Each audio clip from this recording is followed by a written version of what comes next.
Cara cari first wave dalam trading. Okey, hari ni kita tengok dekat Australian dollar, US dollar.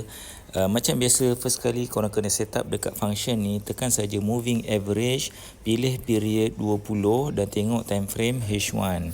Okey, so bila kita nampak kat sini ada satu kenaikan dekat Australian dollar, US dollar ni. Lepas tu dia ada buat satu breakout dekat sini dan dia break moving average ni.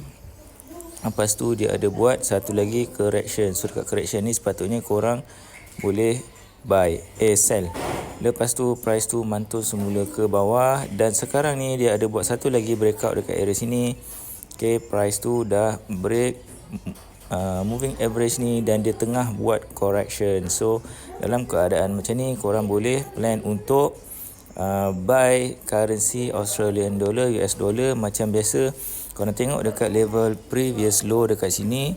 So sini korang boleh letak level korang punya stop loss. Letak banyak mana stop loss boleh letak dekat antara previous low dengan area entry korang. So ni area entry korang.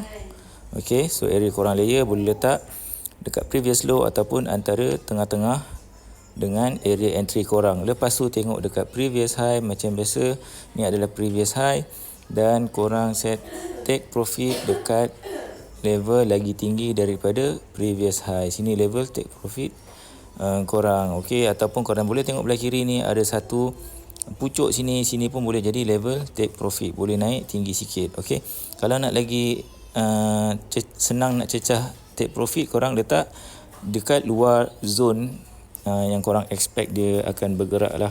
So macam biasa teknik trading yang kami ajar lebih kurang sama saja. Dia akan buat pattern head and shoulders ataupun Quasimodo QM. Dalam case kali ni jangan lupa chat kami di IG, TikTok untuk tahu lebih lanjut pasal trading. Lepas tu korang boleh subscribe dekat YouTube channel Prof Duit untuk belajar lagi banyak dan follow signal dekat Telegram Prof Duit. Kami akan ajar korang for free.